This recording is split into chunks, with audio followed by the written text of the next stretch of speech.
Well, hello, everybody. Welcome back to Radio Entrepreneurs, the show that's constantly streaming stories of entrepreneurship and business and how to adapt to this changing economy. And guess what? We're going into the fall. We're still making change, and we're going to continue to make change. And I'm excited about our next guest, who's been on the show before, because as the world of our economy changes, so do the laws around us change. And there's some things that are brewing on the West Coast that I think is going to affect all of us. So I want to welcome back Walter Foster, partner Eckert Seamans. Welcome back, Walter. Thank you, Jeff. Thanks for having me. Oh, it's my pleasure. Walter, you brought up in another meeting a couple of weeks ago a new ruling in California, or a new case that's being filed. I'm not sure what state we're in. Why don't you tell our listeners, because I think all entrepreneurs want to listen to this one. Sure, happy to do so. So recently, the state of California, after investigating Blizzard Activision for 2 years, filed a lawsuit. And at the heart of this lawsuit, and why it's kind of earth-shattering, and we're saying will be a bellwether litigation in this gaming industry, is the fundamental part of it is really brought on equal pay, but also because they've maintained a sexist environment, alleging that it's been a kind of a frat boy culture. Many of your listeners would know that Blizzard Activision is the World of Warcraft, Call of Duty, and Candy Crush, and is part of $1 billion industry that is worldwide, that has grown and will continue to grow. But the games that they've produced, as well as their employment environment, have been really largely male dominated.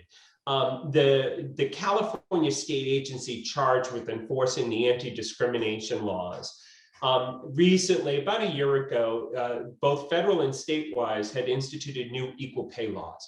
And this is really kind of the first of its kind that we're seeing that's going to bring the hammer down on this industry and many others about making sure, and particularly usually, of course, it's women, are getting equal pay as men for the same or similar jobs. So we're watching this one really closely. But you had mentioned also about an employee did they walk out? Yes. So that's what really got to me, that here the employees, they found their voice and they found their hammer. So this case, unlike what we would call the isolated incident cases, is like, oh, somebody's having an affair at work and doesn't really, affect me. What this case is really laying bare is a systemic kind of approach and really management, again, allegedly management supported discrimination against women. And when the case was announced, the response by the Blizzard folks was, oh, these are really old. This happened a while ago. They're outdated. You're mischaracterizing it. It's not true. We call it the dig in and fight it mentality. Within days, they had a walkout by large parts of their employee group. And I've never seen a group of employees react to the company's position publicly on the lawsuit, basically saying, oh, no, this is an extremely sexist environment and you've got to do something to fix it. And the two things that, to me, what that indicated is, here's a state agency bringing the case against the company. You now have almost every employee saying, we will cooperate in that. So they're going to testify as to what has happened to them, support those allegations in a way I've never seen before. It's almost like, for us litigators, it's almost like if the case is over, if you have your entire workforce fighting against your management style, you're in deep trouble. So that was really, kind of the seismic reaction by the employees that was well noted across the country. There's so many ways that you've ticked me with this whole thing. I've always told employers that there's the official legal structure and then there's the unofficial structure, and that workers create their own structure within an organization that people follow, that they have their own thought leaders, not the ones who are anointed by the organization, but anointed by themselves. Sure. And I try to get leaders to understand this. And, where unions used to say, I have to have a formal structure to represent you, here we found a sort of a new age way of working that Americans, and I really think this is an American psyche, we're Yeah, talking. interesting. Feel Yeah. very empowered. They've Very. come together on their own and they speak without the formal structure of a union or the formal structure of an organization to act on behalf of the betterment of the full group of people. And I think this is very important to watch because I believe this is a typically and uniquely American behavior, which will continue to happen. That Americans are more mobile and more free, and millennials, especially since we're talking about technology in the West Coast, millennials have this belief that I talk to that the way the world has been built was built wrong, and it's up to them to stand up to maybe even, let's say, baby boomers, who I am, and I think you are as well. Yes. And really try to, and not sort of let them go too far. So I see this as a very important business and social movement that's not going to stop. It's going to give people the sense of power. Sorry for my speech. Yeah, I agree 100%. Your insight. I have also seen about what I would call the employee culture, to put it another way, that whatever legal compliance are, if you're not keeping morale up amongst your employees, you won't have a company. So this is voting by the feet, and is an empowerment we have not seen, and I think it's here to stay. And it's interesting that it's happening in the gaming industry, because the gaming industry, the average age most likely for this group of employees is much younger potentially than other types of industries. And so I think you're taught, but it's an entire new industry that didn't exist for the baby boomers, right? Like this is like an amazing worldwide phenomenon. And what you're seeing already is a management structure that's not even realizing that their base is women. That women comprise much of the online gaming and a continuing growing part where it was really male dominated. But on the larger piece, the employees without any union structure, and I will say because they had a written petition to the management group with certain asks. And I looked at that very carefully, and it wasn't your typical, I would call it rabble-rouser employee request. So typically what you see from the rank and file is, we want that CEO president gone. He's the one that has created this. There wasn't any such request. What there was a request for is no longer private confidential arbitration agreements with us. So they had signed as part of their employment relationship, if anything goes wrong, including a sex harassment case or whatever, it's all confidential and arbitration out of the courts. No one can see it. And many believe that had led to the particular, emboldening this environment. So I think you're right to see this as a bellwether, not only within the legal compliance arena, but in how you do business. And in fact, as I understand it, the shareholders have already brought a suit against the company because of the drop in value. And that's how dramatic. So I think it's incredibly important for business entrepreneurs to understand this dynamic. If you're building a company, how to do it right. You're helping them with all the what bricks to put in place to make sure you're building a solid foundation. This is a new one. Anyone who runs afoul of this is really going to be potentially losing their business, or otherwise having that business become less relevant, and therefore surpassed by other companies that pay attention to this stuff. Well, again, I know a lot of people don't like to touch issues because they just don't want it to hurt them. But in all this discussion, we've left human resources out of it. And, that's a constant debate and discussion I've had with many people in academia and or organizational work. And, the whole, compliance issue for HR, that they're working so much on compliance and they want to keep their jobs, and they're trying to sort of subdue issues, and not have things bubble up.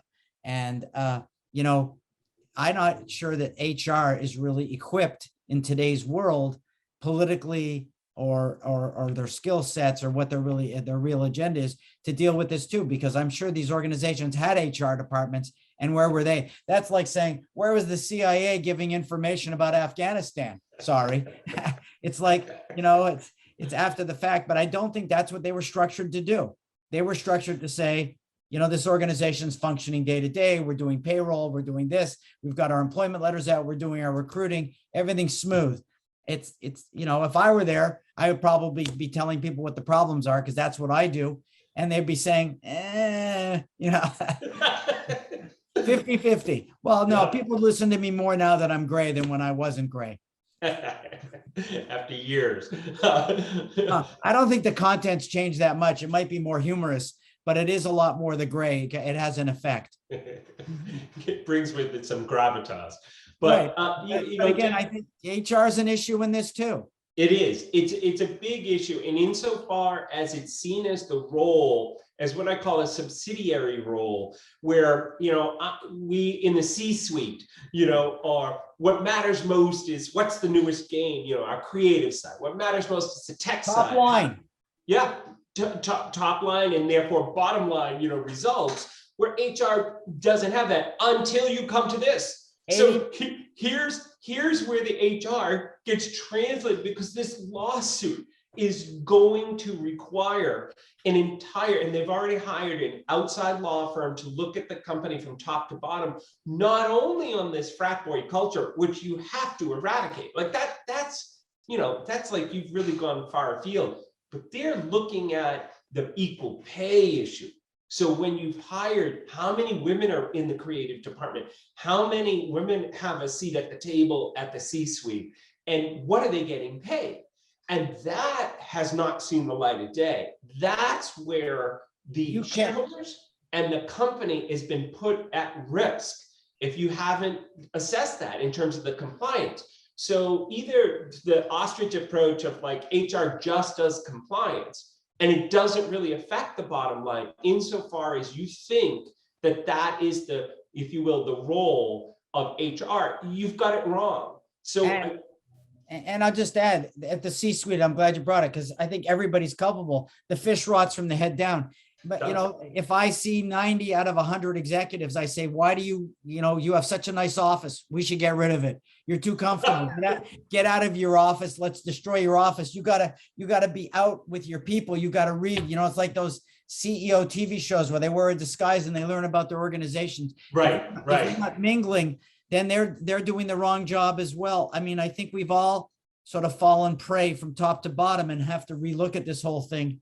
And how this is. I think you brought up an important subject, because this whole equality issue, gender issue, it's not going to go away. No. It's because it's the right issue. It is. People might say it's the wrong issue or they don't like it, but it is the right issue, because if you've ever been judged inappropriately in your life, it's the right issue for everyone. It is, and really this is the continuation of both the Me Too movement, which was, right, left, and center, focus right before the pandemic hit, and is not going to stop. And in fact, it's actually really better for organizations as well as the shareholders that women are in the C-suite and running these companies, because and I think the gaming industry is a very good example. My daughter happens to be a gamer, and works on the Twitch platform, loves this world, is part of this world. It's still a difficult environment for women. But when women are at that C-suite table, making the decisions of like, okay, Call of Duty is a fantastic franchise. What are you now going to do about all the women and the girls? Because the girls who are playing is a younger age in terms of the video games. And that is a market that is largely still untapped. You've tapped into this, machoism, single person shooter type game, and we've run with it. Great. Now your industry has matured. You have an incredible way to grow.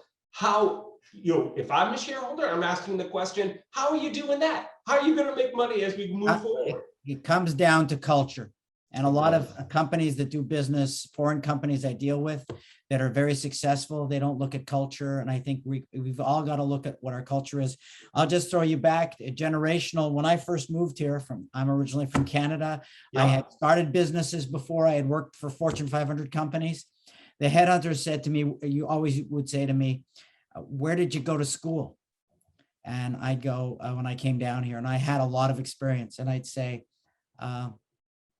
and I look, and they'd say, where did you go to school? Did you go to McGill? That was their first question. And, over the years, my answer has been refined. I look back at them, I go, where did you go to school? Harvard? I go, there's more than one school in Canada. There is. And when I didn't go to McGill, people would say to me, well, it might be harder for me to get you some interviews. I'm like, excuse me, did you read my resume? Did you read my experience? People tend to move to a very simplistic model, what they've known in the past. What you've known in the past doesn't work. It doesn't work for tomorrow. It worked yesterday. Yesterday is yesterday's news. And we need to all open up our minds, expand ourselves, and understand that people want to work and they don't want to be limited by an old model. They don't. And those who don't recognize that, in my opinion, what I've seen, because I can say as well with a few gray hairs, is that either you're going to get on board or you're going to miss the journey. You really will. The only constant is the change, right? And at least in my eyes, it's been changed for the better. And so I see that as the future on this. Yeah. When I talk to people about how I like to manage change, I always say a big part of my goal is to make sure people have fun. And because if change is not fun and it's threatening, it's hard to do. Walter, you and I are going to be talking again in another part, but if someone's looking for you at Eckert Seamans, wants to know more about what's going on and how to handle it, how would they find you? So you can find me on the web, eckertseamans.com for the firm, and just look me up. But if anybody wants to email me, it's wfoster@eckertseamans.com. Happy to follow up and answer any questions. And I know, Walter, what you see is what you get, a straight answer, a fun answer. Walter, thanks for being on the show. I look forward to seeing you again on Radio You as well. Entrepreneurs. Thank you very much. Take care. Thank you.